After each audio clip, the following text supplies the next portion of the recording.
말씀 가운데 성령의 충만함을 허락하여 주시옵소서. 성령으로 말미암아 하나님 우리의 심령이 새로워지게 하시고 성령으로 말미암아 예수의 빛이 드러날 수 있는 은혜의 하루가 될 수 있도록 주님이 동행하여 주시옵소서. 각각 분량대로 우리에게 하나님 은혜를 주시고 달란트를 주시고 은사를 주신 줄 믿습니다. 하나님, 저희들이 받은 그 은혜 주를 위하여 사용하고 주님의 영광을 위하여 나아갈 수 있도록 말씀을 통해 깨닫는 지혜를 주시옵시고 우리 안에 새 영을 허락하여 주시옵소서. 주님 다시 오시는 그날까지 우리는 아버지 하나님 그리스도의 심판대 그 앞에 서는 날까지 믿음을 다하여 하나님 또 열심을 다하여 주님 가신 길을 따라갈 수 있는 믿음의 자녀 될 수 있도록 주님 우리를 새롭게 하여 주시옵소서. 감사하며 예수님의 이름으로 기도합니다. 아멘. 오늘 우리에게 주신 하나님의 말씀 에베소서 3장입니다. 에베소서 3장 1절에서 9절입니다. 제가 주는 성경책은 신약성경 312페이지입니다. 에베소서 3장 1절에서 9절 말씀입니다. 312페이지 우리 함께 읽도록 하겠습니다. 이러므로 그리스도 예수의 일로 너희 이방인을 위하여 갇힌 자 된 나 바울이 말하거니와 너희를 위하여 내게 주신 하나님의 그 은혜의 경륜을 너희가 들었을 터이라. 곧 계시로 내게 비밀을 알게 하신 것은 내가 먼저 간단히 기록함과 같으니 그것을 읽으면 내가 그리스도의 비밀을 깨달은 것을 너희가 알 수 있으리라. 이제 그의 거룩한 사도들과 선지자들에게 성령으로 나타내신 것 같이 다른 세대에서는 사람의 아들들에게 알리지 아니하였었으니 이는 이방인들이 복음으로 말미암아 그리스도 예수 안에서 함께 상속자가 되고 함께 지체가 되고 함께 약속에 참여하는 자가 됨이라. 이 복음을 위하여 그의 능력이 역사하시는 대로 내게 주신 하나님의 은혜의 선물을 따라 내가 일꾼이 되었노라. 모든 성도 중에 지극히 작은 자보다 더 작은 나에게 이 은혜를 주신 것은 측량할 수 없는 그리스도의 풍성함을 이방인에게 전하게 하시고 영원부터 만물을 창조하신 하나님 속에 감추어졌던 비밀의 경륜이 어떠한 것을 드러내게 하려 하심이라. 아멘. 아멘. 할렐루야. 사랑하는 성도 여러분, 우리가 인생을 살아가면서 가장 소중한 것이 무엇일까요? 어떤 사람들은 돈이라고도 이야기하고 어떤 사람들은 자녀의 성공이라고 이야기도 하고 어떤 사람은 건강이라고도 말을 합니다. 세상이 말하는 중요한 것은 다 다를 수 있지만 성경에서는 우리에게 동일하게 가장 중요한 것이 무엇인지를 가르쳐 줍니다. 바로 하나님의 은혜입니다. 은혜예요. 여러분, 이 은혜, 우리가 신앙생활 하면서도 가장 많이 하는 단어이기도 하고 또 많이 듣는 단어이기도 합니다.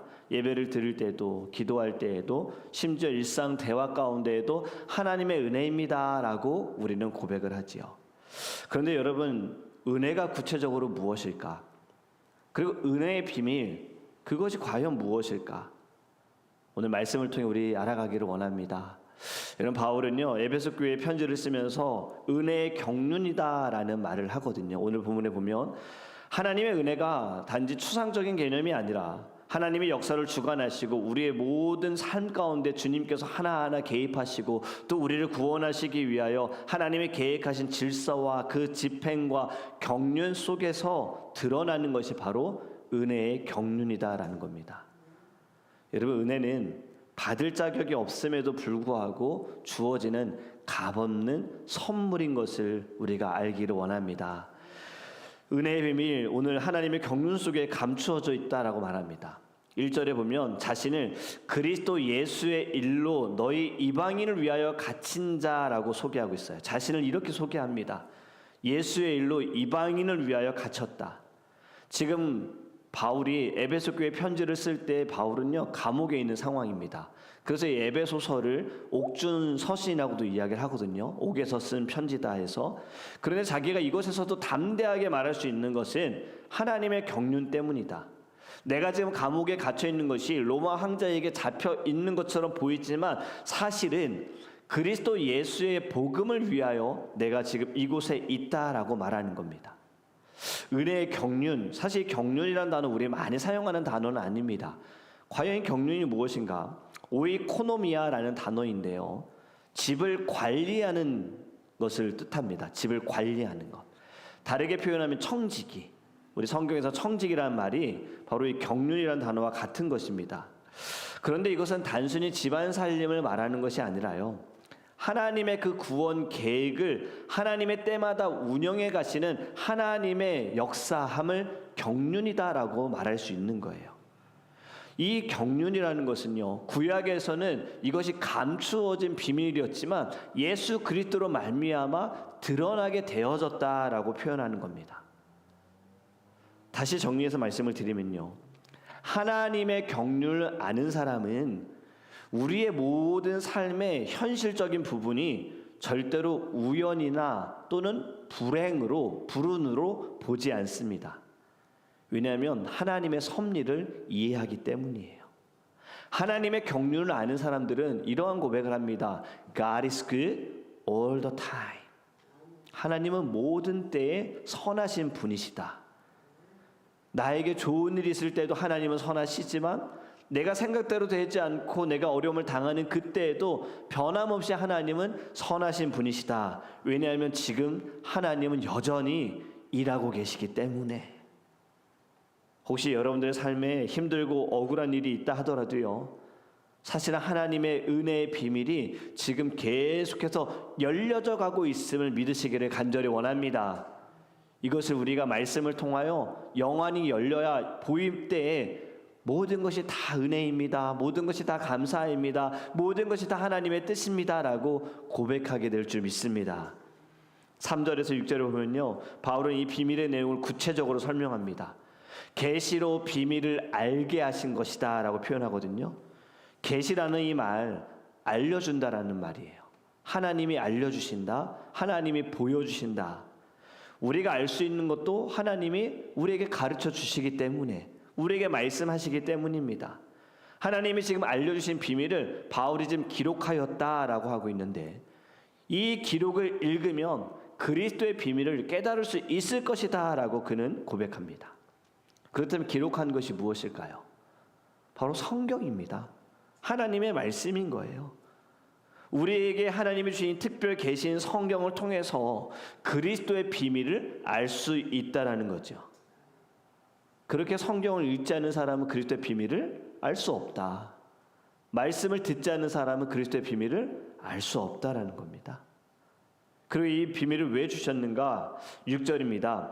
이는 이방인들이 복음으로 말미암아, 이방인들도 복음으로 말미암아 예수님을 믿게 하기 위하여, 예수님을 믿는 자들은 더 이상 이방인이 아니다, 더 이상 옛사람이 아니다, 이제 새 사람이 되었다라고 이야기를 하면서 세 가지를 이야기합니다. 함께 상속자가 되었다라는 거예요.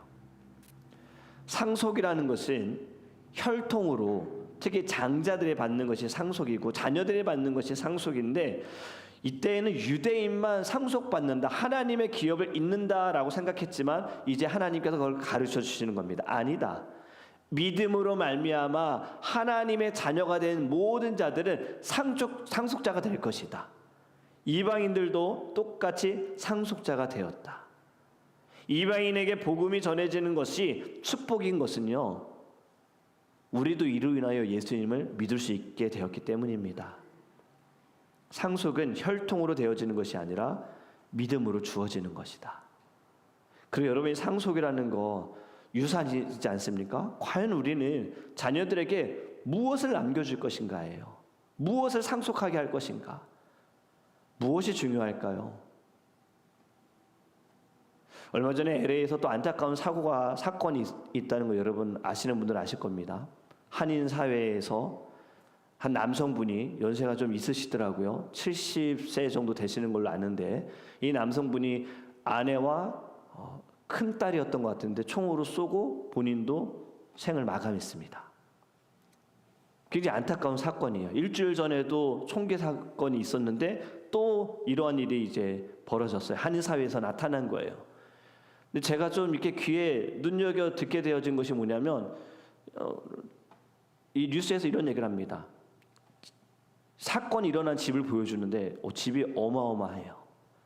$1,500만 달러의 집에서라고 이야기를 하더라고요. 그 $1,500만 달러 집에서 아빠가 아내를 죽이고 그리고 딸을 죽였다. 왜냐하면 지금 이혼하는 과정 가운데 어떤 문제가 있었는지는 알 수 없지만 이 오래전에 이혼의 과정에서 남편분이 재산을 다 좀 빼앗기게 되는 상황이었던 것 같아요. 그로 인해 화가 나서 이제 일을 벌인 거예요. 작은 딸은 그곳에 없어서 이제 와 보니 이제 그러한 일이 벌어진 건데, 뉴스를 보면서 정말 우리가 다음 세대에게 자녀들에게 자꾸 남기려고 하는 것이 무엇인가라는 것을 생각하게 된 겁니다. 이분은 자가 성수한 분이다라고 이야기를 하더라고요. 오래전에 미국에 와서 정착하였고 금 팔고 부동산을 통해서 많은 돈을 벌었다.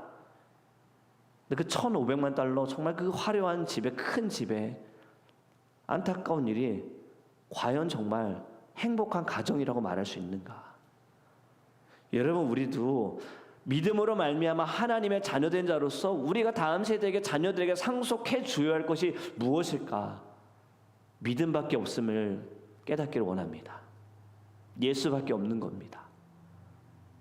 $1,500만 달러 집이 뭐 중요합니까? 그게 생명보다 중요합니까? 가정 안의 행복함보다 중요하겠습니까? 여러분, 우리는요, 복음으로 상속받은 자로서 계속 이 복음을 나눠주고 증거해야 될 줄 믿습니다.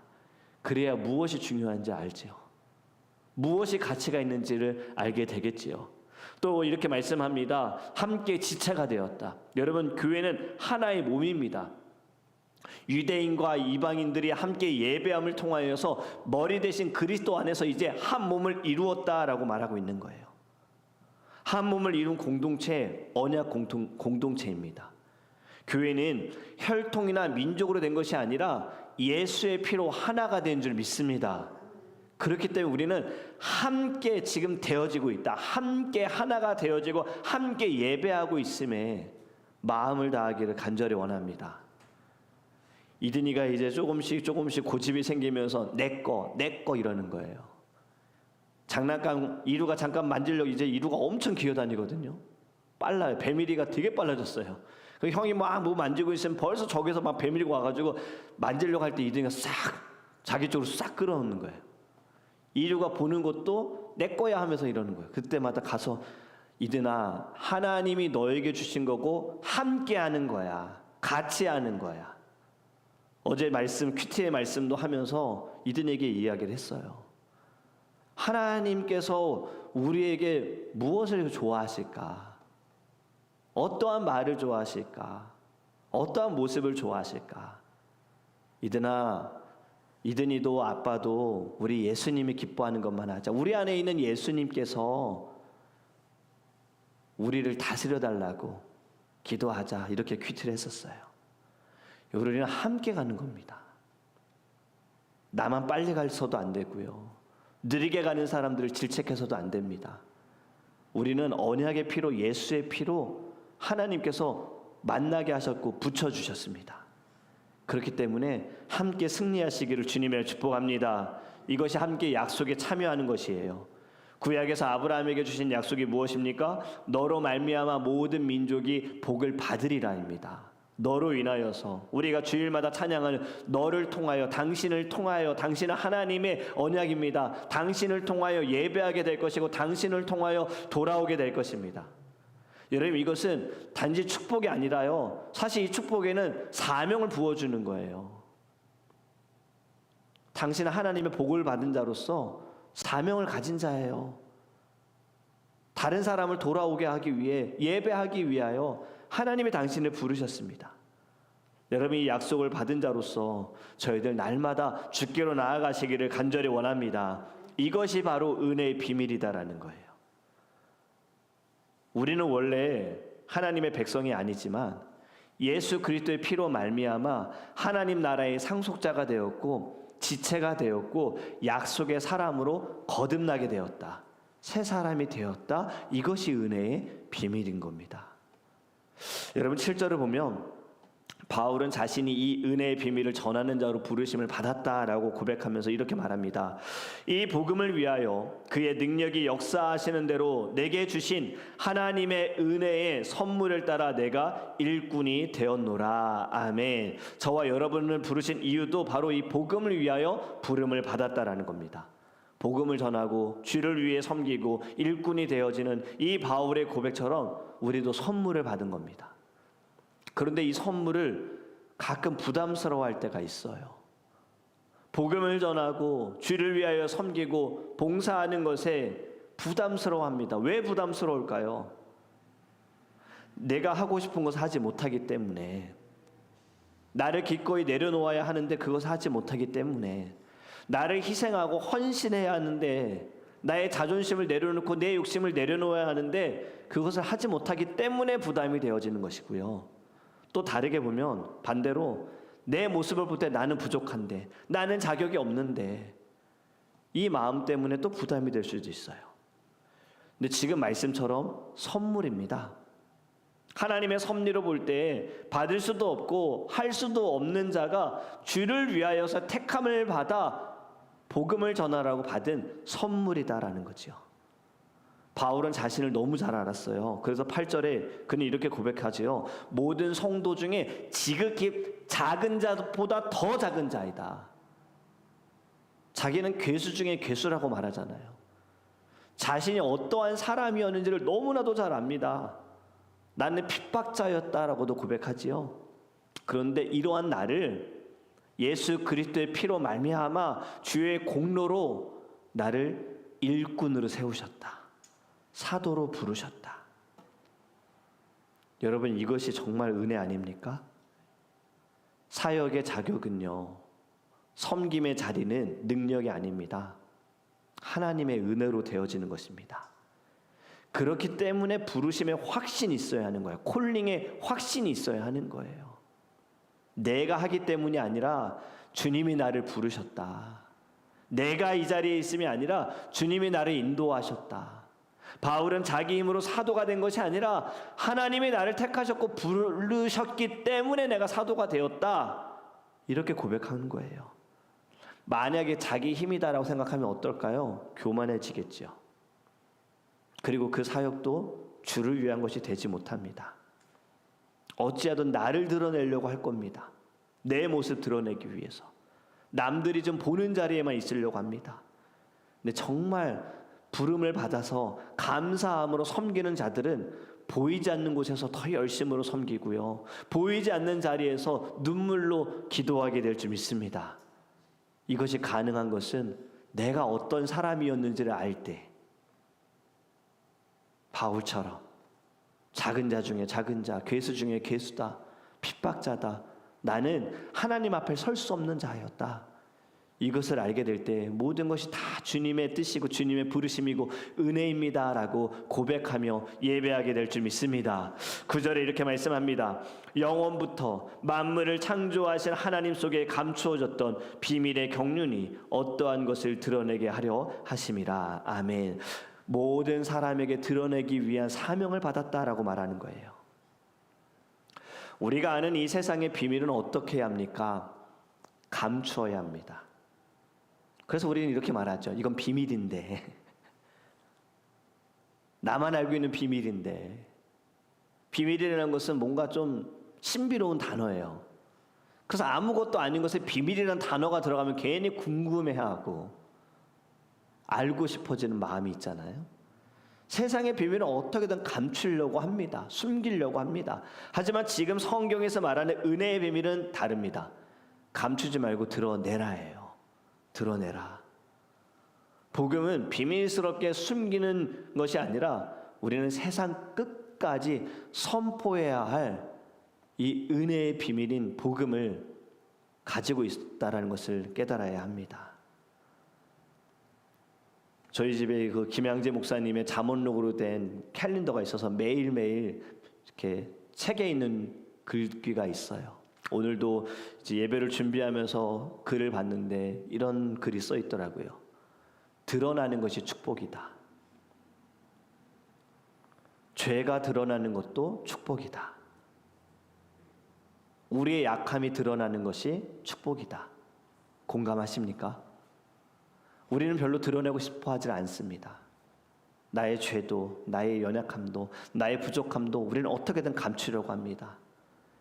나의 단점은 좀 보이지 않고 장점이 드러나야 한다는 우리는 삶을 살아가지만 은혜의 비밀은 다르다라는 겁니다.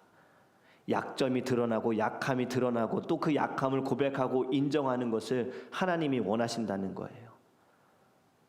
세상은 이 모든 것을 부끄럽다라고 여길 수 있지만 하나님의 눈으로 볼 때 이 부끄러움이, 세상이 말하는 부끄러움이 은혜이고 축복이고 주께로 더 가까이 가게 될 줄 믿습니다. 은혜의 비밀을 아는 저와 여러분이 은혜의 삶 전체로 이제는 새롭게 해석하기를 간절히 원해요. 내가 겪는 고난도, 내가 가진 연약함도, 심지어 내가 했던 실패와 상처도 하나님의 은혜의 비밀을 드러내기 위한 도구가 될 줄 믿습니다. 이제 우리는 숨겨진 은혜를 발견한 사람으로 살아가야 합니다. 감추어진 보화를 발견한 사람은 어떨까요? 너무 행복하지 않을까요? 너무 기쁘지 않을까요? 여러분, 우리의 삶에서도 이 은혜의 비밀을 아는 사람으로서, 또 이 비밀을 드러내는 사람으로서 우리의 삶에 날마다 기쁨과 감사가 하나님께 영광 올려드릴 줄 믿습니다. 우리는 본래 하나님과 아무 상관없던 우리에게 은혜의 비밀을 하나님께서 부어주셨습니다.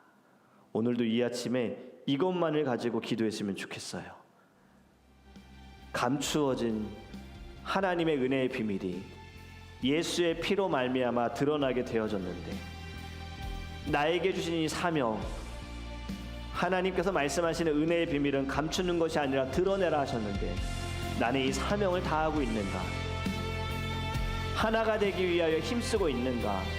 아니면 사단이 원하는 어떻게든 분리하고 어떻게든 갈라놓는 일에 힘쓰고 있는가?